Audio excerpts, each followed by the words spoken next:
Hello everybody, how are we all doing today on this beautiful, lovely, sunny afternoon? And today I find myself in Brentford, West London, part of the London Borough of Hounslow. And just want to talk about this area, again, a little bit of London history, British history. Now this was the site, 2050, thereabouts years ago. The site of where Julius Caesar, the man, the myth, the legend, crossed the Thames. And before he crossed the infamous Rubicon River, when he was marching on Rome with Labienus and Mark Antony in tow, he crossed the Thames first. Not many people know that. Everybody puts a lot of weight on his crossing of the Rubicon, and to be fair, yes, that did set a massive precedent, and it did change world history. But without a shadow of a doubt, he did cross the Thames first, and that is an actual fact. And you know, the Thames gets that title. Well, before the Thames, he actually crossed the Rhine as well in the Seine in France, Gaul. And so a little background: it's 55 BC. And Caesar is in the midst of his infamous Gallic campaign against the Celtic Gallic tribes of Gaul, which is in modern day France.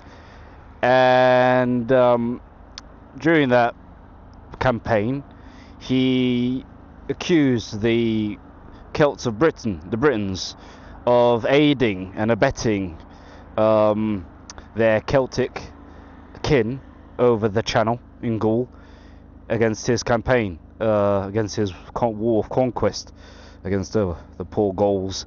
And so in 55 BC, he and a small fleet crossed the Channel and were welcomed to the great white shores of Dover. Hence the name Albion. That's where it comes from. Albion means white lands in Latin.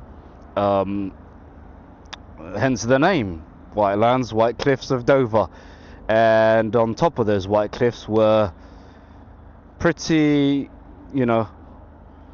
rowdy, raring to go Britons, fully kitted out in blue war paint with spears and shields and swords in hand. So it was quite an intimidating sight for the Romans. But somehow they docked on the southern Kent coast. Julius Caesar only had about 8,000 men with him during his first excursion into Britain. Didn't really get far. Just was gallivanting around Kent, burning villages.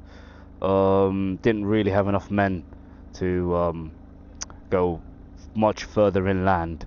And also, a bit of annoying news for him was that his ships were kind of destroyed, well, partly damaged, destroyed in a storm as they were docked on the southern Channel coast. Then he was like, alright, that's it, I'm packing my bags. Then he went back to Gaul, resumed, beating the ever-living piss out of the poor Gauls in Gaul. And then the next year, in 54 BC, is where he turned up, this time with 5 legions and 2,000 cavalry. So a total of 27,000 men. This time he meant business, and boy did he. And so he, again, 54 BC, turns up with 5 legions, 2,000 cavalry, total 27,000 men, and marches further beyond Kent into where the Thames is. And this is where he crosses the Thames in pursuit of a British king, leader king. Historical accounts are a bit sketchy, called Cassivellaunus. And Cassivellaunus had his stronghold and kingdom just north of the Thames. So Caesar needed a place to cross, and here Brentford was the best place for it. And this is what happened. So as soon as Caesar crossed the Thames at this point, this location, Brentford, engaged in battle against Cassivellaunus and his British host, and they were unfortunately defeated, and Cassivelanus and his tribe and other tribes of Britain were forced to pay tribute to Rome, to Caesar specifically, and then Caesar went back home, well, not back home, back to Gaul to continue on with his Gallic campaign, a proud and happy man, who made the British tribes sort of kowtow to his immense power. Now, obviously, Caesar came to Britain because he accused the Britons of, like I said, assisting their Celtic kin over the Channel in Gaul against his war of conquest. But also there were other reasons. Britain in ancient times was also very well known for the immense gold and silver and copper and beaches full of pearls. So there was also that pull as well. So yeah, and obviously that short time that Caesar was here in both of those 2 years, 55 and 54 BC, obviously he had his hands tied with his full-on conquest of Gaul, so Britain was sort of like a secondary thing. And then obviously he went back in a couple of years later, was sadly assassinated by Brutus and co in the Senate, in the Roman Senate.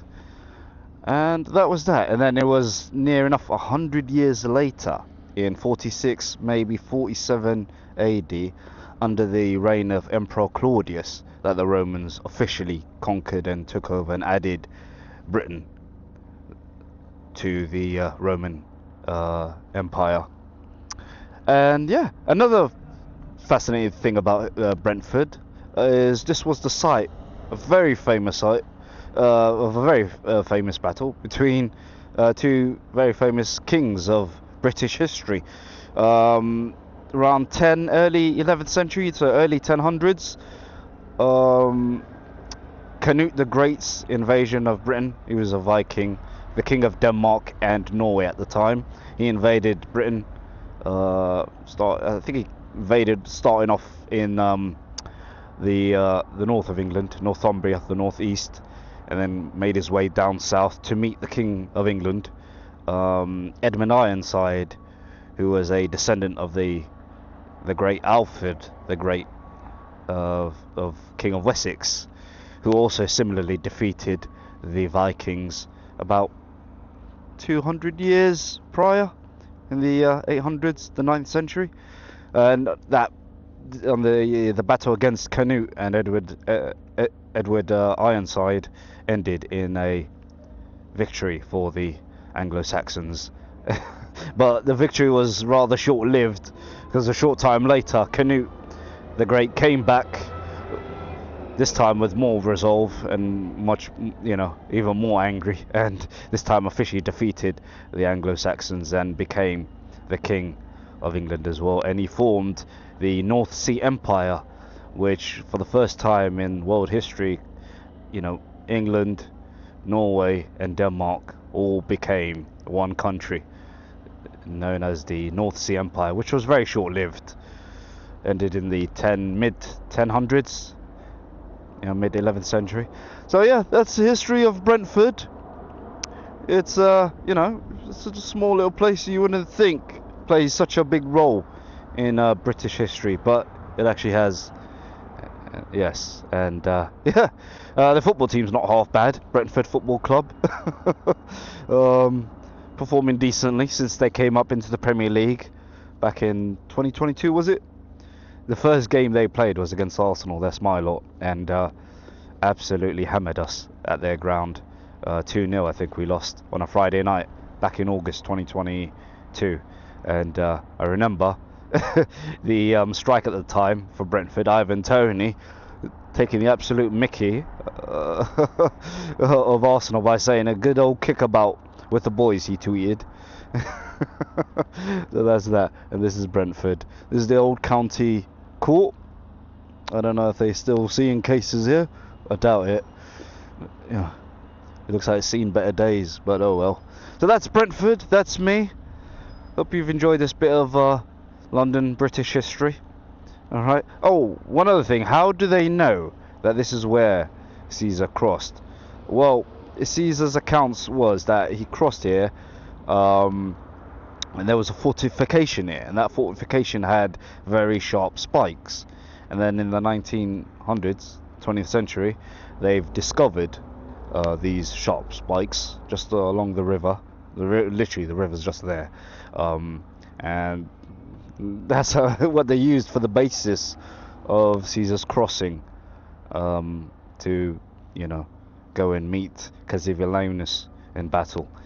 There is also a new thing that's come out, that Caesar perhaps didn't cross here in Brentford, but further downstream of the Thames, around Tilbury, which I find very hard to believe, because if you guys know England and London and the southeast, you know Tilbury, it's not far from the mouth of the Thames, and the river's massively wide there, and Caesar had his ships docked, you know, in the southern coast around, you know, South Kent, the White Cliffs area. So no way did the Roman ships swing round Kent and into the mouth of the river to sort of help ferry the men through over the water into Essex, into Tilbury from Dartford side, Greenhithe I should say.